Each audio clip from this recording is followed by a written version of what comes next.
कि इस स्कूल से जैसा सर बता रहे थे कि यदि कोई समस्या है तो ज़रूर सुनाएं। दूसरा, मैं आप सबसे एक बहुत महत्वपूर्ण बात कहना चाहता हूँ कि हम कितना ही कमा लें, परंतु यदि हमने अपने बच्चों पर ध्यान नहीं दिया तो हमारा काम करना और हमारा कमाना बेकार है। क्योंकि हमारी खेती हम सब केवल इसलिए काम करते हैं कि मेरा बच्चा बहुत अच्छे से सेट हो जाए, मेरा बच्चा कुछ अच्छा बन जाए, या मेरे बच्चे का फ्यूचर बहुत अच्छा हो जाए।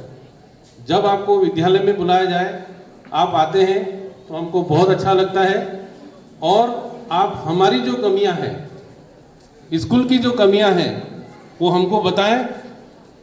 दूसरा, आपका बच्चा स्कूल में पढ़ रहा है, उसने होमवर्क किया कि नहीं किया, क्या विद्यालय में शिक्षक ने उसको पढ़ने के लिए कोई काम दिया या नहीं दिया। आप 10 मिनट के लिए यदि आप रोज उनको चेक करेंगे तो जो परिणाम आना है वो बहुत अच्छा आएगा। बच्चे की दिनचर्या के बारे में आप नोट करें, वो लेट नहीं उठे, जल्दी उठे, जो स्कूल से उसको काम दिया वो किया या नहीं किया है, बच्चे ने कापी बनाई या नहीं बनाई है, क्या बच्चे की कापी प्रॉपर चेक हो रही है या नहीं हो रही है। इन सभी बातों को यदि आप बहुत अच्छे से चेक करेंगे तो आपका बच्चा वास्तव में भी बहुत अच्छा है और बहुत अच्छा पढ़ने वाला है। तभी इस स्कूल में उसने एडमिशन लिया है और उसका फ्यूचर भी बहुत अच्छा होगा यदि आप इतना ध्यान देंगे। हम कितना भी कमा लें, हम कितना भी काम कर लें, पर यदि बच्चे का अपना एजुकेशन सही नहीं हुआ है तो हमारा कमाना और हमारा सब काम बेकार है। मैं स्वयं मेरे बच्चे को इसी स्कूल में पढ़ाया, मैंने खुद ने इसी स्कूल में पढ़ाया है। मैं ये नहीं कह रहा हूँ कि मैंने मेरे बच्चे को किसी दूसरे स्कूल में पढ़ा करके और फिर मैं आपसे ये बात कह रहा हूँ, परंतु यदि आप अपने बच्चे की नियमित चेकिंग करते हैं तो उसका परिणाम बहुत अच्छा होगा। धन्यवाद।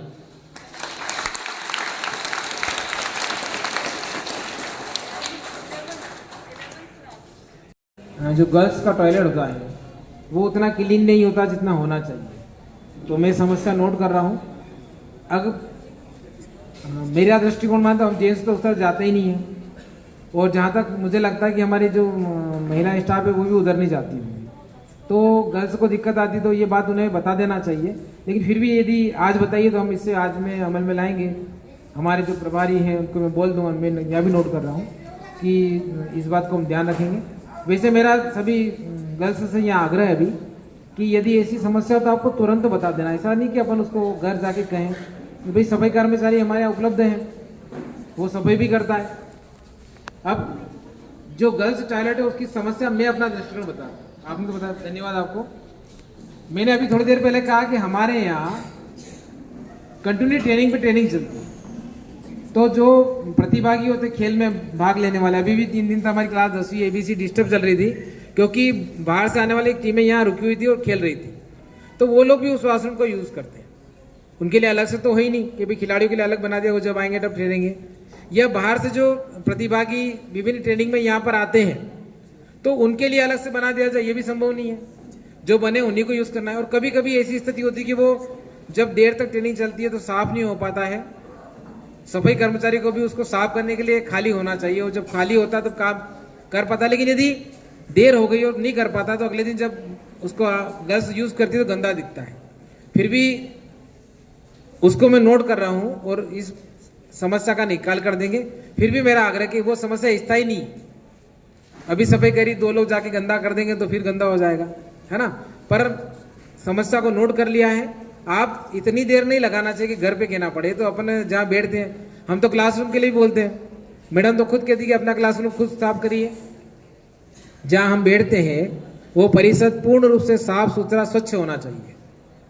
अब वो एक कर्मचारी और यहाँ तो 60 से 70 कमरे हैं और विभिन्न गतिविधि चलती रहती है, तो कैसे संभव होगा। तो क्लासरूम विद्यार्थियों को ही साफ करना होता है, तो वो क्लासरूम अच्छी तरह साफ करे, कचरा नहीं करे तो गंदगी कम होगी। तो वॉशरूम वाली बातें हमने नोट कर ली है। और गीत का यहाँ एडमिशन हुआ था, ये बेटा है मेरा गीत। तो यहाँ पर बस एक छोटा सा इसने मुझे बताया था कि पानी का कुछ समस्या है यहाँ पर। एक्चुअली समस्या नहीं कहूँगी मैं उसको, पानी जो है वो थोड़ा खारा या इस टाइप से कुछ, उसका स्वाद अच्छा नहीं है, जो बच्चों के लिए मेरे हिसाब से अच्छा नहीं है। क्योंकि हो सकता है कि आगे चलकर उन्हें फिजिकल कुछ प्रॉब्लम हो सकती है, क्योंकि इस तरह का पानी यदि वो पीते हैं तो पथरी होने के चांसेस होते हैं, जहाँ तक मेरा नॉलेज है। तो मेरा कोई शिकायत नहीं है यहाँ जो प्रिंसिपल हैं और जितने भी टीचर्स हैं उनसे। मैं सिर्फ एक सुझाव के तौर पर यहाँ उपस्थित हुई हूँ। तो मैं सिर्फ एक सुझाव देना चाहती हूँ कि यदि अभी भी इस तरह का पानी यहाँ पर अवेलेबल है तो आप थोड़ा सा उसे अच्छा करने की कोशिश करें कि पानी यहाँ पर पीने की जो व्यवस्था है उसे और अच्छा, जो निर्मल जल है वो यहाँ पर होना चाहिए। बस इतना ही कहना चाहूँगी। और टीचर्स तो बहुत ही अच्छे हैं, सारे रिस्पेक्टेड टीचर्स हैं। गीत डेली आकर मुझे यहाँ के बारे में बताता है, डेली रिपोर्टिंग करता है, और जितने भी टीचर्स हैं वो सभी मेरे लिए रिस्पेक्टफुल हैं, जो मेरे बच्चे को इतना अच्छा शिक्षण दे रहे हैं और इतना अच्छा संस्कार यहाँ से मिल रहा है मेरे बच्चे को। तो उसके लिए भी सभी के लिए बहुत बहुत आभार और धन्यवाद देना चाहूँगी।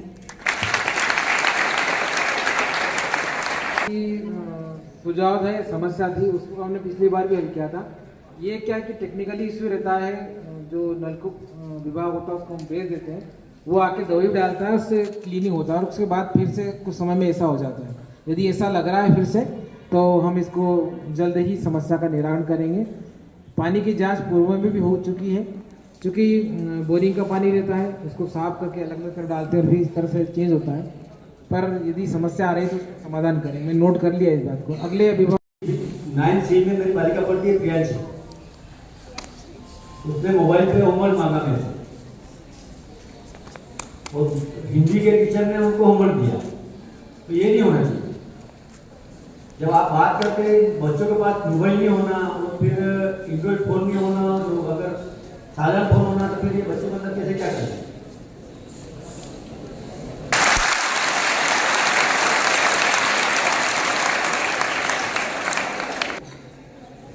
जीवन सिंह कांजना डिगाऊ वाली।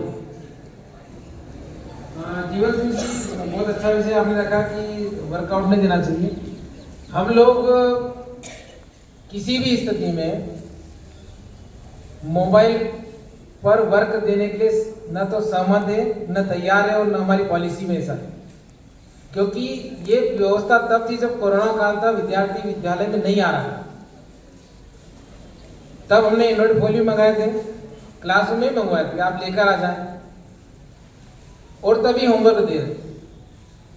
अब चूंकि विषय है कि स्पेशली कभी कभी क्या होता है कि बहुत कॉन्सेप्ट ज्यादा होता है और हमें लगता है कि यदि हित में जो विद्यार्थी बहुत ज्यादा अनुपस्थित है, मैं अपनी खुद की क्लास बताता हूँ कि अभी पिछले 3 दिनों में जो मैंने जो टॉपिक पढ़ाया, लेकिन मेरी क्लास में उपस्थिति बहुत कम रही। लगभग हमेशा 60 में से 55-54 विद्यार्थी रहते, तो हम मानते सभी विद्यार्थी थे, लेकिन किसी कारण से वो उपस्थिति जो है वो बहुत कम हो गई। वो संख्या 28-30 पे रुक गई। अब मेरी दिक्कत ये कि मैं जो 30 बच्चे बैठे क्लास में, उनको फिर से जो नहीं आए फिर से डबल पढ़ाऊं, या मेरा हित और विद्यार्थी का हित सोचकर मैं वो टॉपिक ग्रुप में सेंड कर दूं, ताकि जो विद्यार्थी पढ़ना चाहता है, किसी कारण से नहीं आ सकता, तो वो उसको वहां पर पढ़े। ये उसके पीछे हमारा मेन रीजन है। जिन्होंने भेजा होगा यही सोचकर भेजा होगा, मैं तो यही सोचकर भेजता हूँ, क्योंकि हमें उस टॉपिक को दोबारा नहीं पढ़ा सकता। इतना टाइम लिमिट हम लोगों के पास होता है कि हमें कोर्स भी करना होता है और अदर एक्टिविटी भी करना होता है। तो हम लोग ये चाहते हैं कि विद्यार्थी का नुकसान नहीं, तो कम से कम वो देख के पढ़ ले। क्योंकि जो विद्यार्थी नहीं पढ़ना चाहता है तो उसकी बात अपन छोड़ दें, लेकिन जो विद्यार्थी पढ़ना चाहता है किसी कारण से नहीं आ सकता। कभी कभी विद्यार्थी अस्वस्थ हो जाता है, परिवार में कमी हो जाती है। अभी एक विद्यार्थी जिसके परिवार में कमी हो गई, वो कहीं और रहता था, उसके परिवार में कमी हो गई तो वो कहीं कहते 8 दिन तक विद्यालय नहीं आया। तो अब 8 दिन में क्या पढ़ाया वो तो जुड़े नहीं पाया। तो हम ऐसी स्थिति में पीडीएफ बनाकर उसको सेंड कर देते हैं, ताकि जो विद्यार्थी नहीं आया उसको लाभ मिले। परंतु जो विद्यार्थी स्कूल आ रहा है, मैं फिर सभी अभिभावकों का ध्यान आकर्षित करना चाहूंगा, यदि आपका पुत्र या पुत्री नियमित रूप से विद्यालय आ रहे हैं और फिर ये वो कहे कि नहीं हमें तो मोबाइल पर वर्क भेजा गया, मोबाइल पर करना है, तो आपकी शिकायत जाए। क्योंकि फिर आप बच्चे से कहेंगे जब तू स्कूल गया था तो तेने क्या करा। मैं खुद इस समस्या से ग्रस्त था, मैंने भी बात रखी कि विद्यार्थी यदि नियमित रूप से विद्यालय जा रहा है तो फिर दिक्कत नहीं है, फिर फोन की जरूरत नहीं। क्लासरूम में सब्जेक्ट टीचर्स को पढ़ा रहे हैं, लेकिन यदि वो नहीं जा रहा तो फिर मैसेज आता है। तो कभी कभी जब हमारा पुत्र या पुत्री ये कहे कि हमें टॉपिक भेजा, तो आप एक बार इस भी खातिरी कर ले इस बात की कि क्या किन कारणों से भेजा गया है वो देख लें। नहीं तो हम खुद नहीं चाहते कि मोबाइल वर्तमान समय में जितनी हमारी आवश्यकता उतनी हमारी दुर्गति का कारण भी है, तो हम उससे बचना चाहते हैं।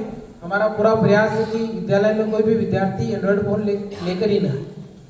कभी कभी ऐसी परिस्थिति विकट परिस्थिति निर्मित हो जाती है जो हमें तब उनको मंगवाना पड़ता था। हम बोलते हैं, जैसे अभी ST SC के जाति के फार्म भरा रहे थे छात्रवृत्ति वाले, बहुत दिक्कत आ रही थी, तो हमने कहा आपका फोन लेकर यही आना, हम OTP निकालेंगे, यही से आपकी व्यवस्था।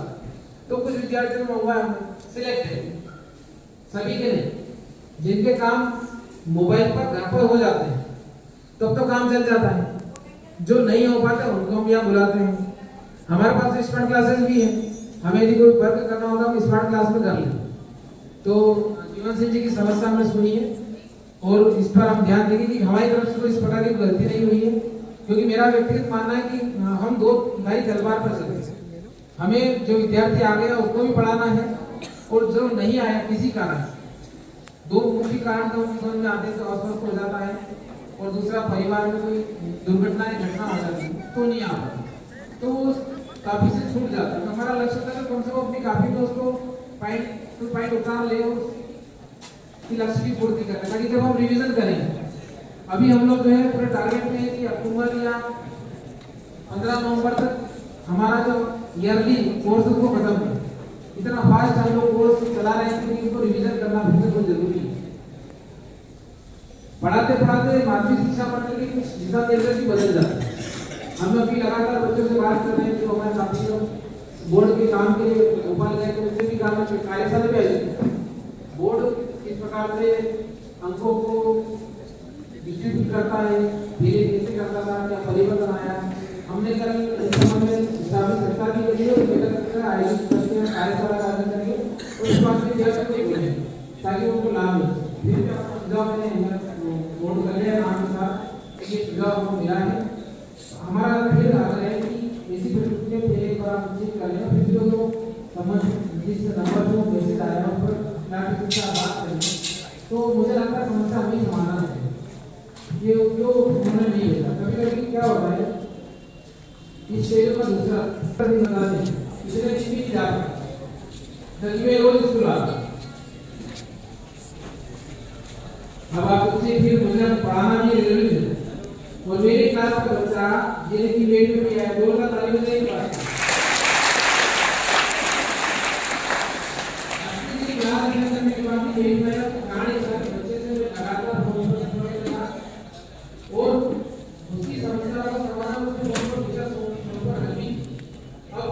दोनों कारणों से मोबाइल कम से कम पढ़ाई के लिए चलाना पड़े, इसलिए हम लोग अपने यहाँ से वर्कर नहीं देते। और प्राचार्य मैडम तो खुद इस बारे में सख्त है कि कोई भी कंटेंट नहीं डाला जाए, और यदि डाला जाए तो देख लिया जाए कि बहुत जरूरी डालना हुआ तो डाला होगा, है ना।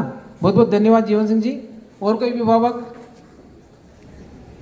सर, मेरा नाम प्रकाश आनंद है, निवासी डिगांव मल्ली। मैं थोड़ा निवेदन करना चाहता हूँ कि जो बाहर जब छुट्टी होती है स्कूल की, उस समय जो पहली शिफ्ट में जो छुट्टी होती है उसके बाद भी कई बच्चे जो है वो वहीं पे गेट के बाहर ही खड़े रहते हैं, और कुछ लोग जो गाड़ियाँ खड़ी करते हैं 4 व्हीलर लेके बच्चों को लेने के लिए आते हैं, तो वो भी अपना वाहन इस प्रकार से खड़ा करते हैं कि मतलब आने जाने वाले को दिक्कत होती है, जो बच्चे छूटते हैं यहाँ से उनको भी दिक्कत होती है। तो थोड़ा सा सर इसमें आपसे निवेदन है कि इस विषय में थोड़ा सा ध्यान रखिए। धन्यवाद।